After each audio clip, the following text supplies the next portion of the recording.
रजनी और अमर की शादी को अभी कुछ ही महीने हुए थे। अमर अपनी पत्नी रजनी से बहुत प्यार करता था। शुरू के कुछ दिन तो सब कुछ ठीक ठाक चलता रहा, लेकिन फिर छोटी छोटी बातों पर अमर और रजनी का झगड़ा होने लगा। अरे, तुमने फिर से गीला टॉवेल बेड पर डाल दिया। कितनी बार तुमसे कहा है कि सारा बेड गीला हो जाता है। अरे गुस्सा क्यों कर रही हो? गलती हो गई मुझसे, अगली बार ध्यान रखूंगा। बस हर बार पर बस यही कह के चल देते हो। सारा दिन सफाई तो मुझे करनी पड़ती है ना। देखो रजनी, इस तरह नाराज मत हो। मैंने कहा ना, मैं ध्यान रखूंगा आगे से। और फिर रात के वक्त रजनी अपना बिस्तर उठाकर बेडरूम से बाहर जाने लगती है। अरे क्या हुआ रजनी? सुबह वाली बात पर अभी तक नाराज हो क्या? नहीं, ऐसी कोई बात नहीं है। तो फिर तुम अपना बिस्तर लेकर कहाँ जा रही हो? मैं मम्मी जी के कमरे में सोने जा रही हूँ। मम्मी जी अकेली है ना। अरे कैसी बात करती हो रजनी? शादी के बाद लड़कियां अपने पति के पास अपने बेडरूम में सोती हैं। सास के पास कौन सोता है? मैंने कहा ना, मेरा मन कर रहा है इसलिए मैं मम्मी जी के पास सोने जा रही हूँ। अरे रजनी, मेरी बात तो सुनो यार। मेरा भी तो मन करता है ना तुमसे प्यार करने का, तुम्हारे साथ रहने का। ऑफिस से थका हारा आया हूँ और तुम मम्मी जी के पास सोने जा रही हो। देखो, मुझे आज अपनी सास के पास सोने का मन है और मैं जा रही हूँ। इतना कहकर रजनी अपनी सास के साथ सोने के लिए उनके कमरे में चली जाती है। रजनी बेटा, तुम यहाँ? मम्मी जी, क्या मैं आपके पास सो सकती हूँ? हाँ हाँ बेटा, क्यों नहीं, क्यों नहीं, बिल्कुल सो सकती हो। लेकिन सब ठीक तो है ना? अमर के साथ झगड़ा हुआ है क्या? नहीं नहीं मम्मी जी, मैं रोज रोज इनके साथ उस कमरे में सोकर बोर हो चुकी हूँ। थोड़ा सा चेंज हो जाएगा इसलिए आपके पास सो जाती हूँ। आपको कोई एतराज हो तो बता दीजिए। अरे नहीं नहीं बेटा, ऐसी कोई बात नहीं, सो जाओ। और फिर अगले दिन। अमर बेटा, तुम्हारा रजनी के साथ कोई झगड़ा हुआ है क्या? नहीं तो मम्मी, ऐसे तो कोई बात नहीं है। क्यों, क्या हुआ? अरे वो कल रात मेरे कमरे में सोने आ गई थी तो मुझे लगा सब ठीक तो है ना बेटा? नहीं मम्मी जी, वो ऐसी बस उसका मन किया होगा। कह रही थी कि मम्मी अकेली है इसलिए आपकी चिंता हो रही थी।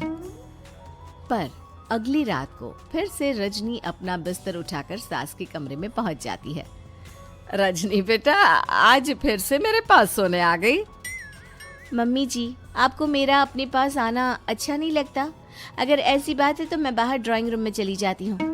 अरे नहीं नहीं बेटा, ऐसा कुछ नहीं है। पर अमर अपने कमरे में अकेला होगा ना? अरे तो वो कौन से 6 महीने के छोटे दूध पीते बच्चे हैं, उनको डर थोड़ी ना लगता है। इतने बड़े हो गए हैं, 1-2 दिन अकेले सो लेंगे तो कुछ बिगड़ नहीं जाएगा। और इस तरह फिर तो ये रोज की बात हो गई। रजनी रोज अपना बिस्तर उठाती, अपनी सास के पास आकर सो जाती। सास उससे कुछ इसलिए नहीं कहती है क्योंकि उसे लगता है कि बहू बुरा मान जाएगी। एक दिन सुबह सुबह, मॉम मेरे लिए चाय बना दो, ऑफिस जाने का टाइम हो रहा है। अरे बेटा, तो रजनी से क्यों नहीं कह देते? मुझे उससे बात करने का बिल्कुल भी मन नहीं है। अरे आखिर क्या बात है बेटा, तुम इतने उदास क्यों लग रहे हो? देखो ना माँ, आजकल रजनी का बिहेवियर मुझे कुछ समझ में नहीं आ रहा। रोज रात को आपके पास आकर सो जाती है। अगर उसे मेरी परवाह नहीं तो मुझे भी कोई फर्क नहीं पड़ता। अमर गुस्से में ही घर से ऑफिस चला जाता है। ये देखकर सास बहुत दुखी हो जाती है। और फिर अगले दिन, मम्मी जी, मैं आ गई आपके पास सोने। हाँ बहू, सो जाओ। पर वो क्या है ना, आज मेरा पुरानी फिल्में देखने का बड़ा मन कर रहा था। कोई बात नहीं, सो जाओ, मैं पिक्चर देखती रहूंगी। ठीक है मम्मी जी। रजनी की सास तेज आवाज में अपने कमरे में टीवी चलाकर रखती है। इसकी वजह से रजनी को नींद नहीं आती, लेकिन वो पूरी रात करवट बदल बदल कर सोने की कोशिश करती रहती है। सास को लगता है कि अब रजनी उसके कमरे में सोने नहीं आएगी, लेकिन अगली रात फिर रजनी उसके कमरे में सोने के लिए पहुंच जाती है। मम्मी जी, मैं आ गई। अरे बेटा, मुझे लगा कि कल तुम ठीक से सो नहीं पाई थी। जाओ अपने कमरे में आराम से सो जाओ ना बेटा। अरे नहीं मम्मी जी, कोई प्रॉब्लम नहीं है। इतना कहकर रजनी फिर से अपनी सास के कमरे में सो जाती है। आधे घंटे बाद, बेटा जरा मेरे पैरों पर तेल तो लगा दे। ठीक है मम्मी जी। रजनी अपनी सास के पैरों पर तेल लगाकर जैसे ही सोने लगती है, आधे घंटे बाद फिर से। बहू, मेरे सर में बहुत दर्द हो रहा है, जरा मेरा सर तो दबा दे। ठीक है मम्मी जी, दबा देती हूँ। बहुत जोर से नींद आ रही है। अपनी सास का सर दबाकर रजनी फिर से सोने की कोशिश करती है, पर आधे घंटे बाद फिर से। अरे बहू, बड़ी जोर से प्यास लगी है बेटा, जरा किचन से पानी तो लेकर आ। अरे मम्मी जी, जैसे ही नींद आने लगती है कुछ मांग लेती है। रजनी चुपचाप जाकर किचन से पानी लेकर आती है। इस तरह रजनी की सास पूरी रात हर आधे आधे घंटे पर उसे किसी न किसी बहाने से जगाती रहती है। रजनी परेशान हो जाती है। सास को लगता है कि इस बार वो उसके कमरे में सोने के लिए बिल्कुल नहीं आएगी, लेकिन अगली रात फिर से रजनी वहां पहुंच जाती है। मम्मी जी, आज मैंने आपकी दवाई, पानी सब कुछ लाकर रख दिया है। अब आप प्लीज़ चुपचाप सो जाइएगा और मुझे भी सोने दीजिएगा। देखिए, 2 रातों से ना मैं सो ही नहीं पाई हूँ।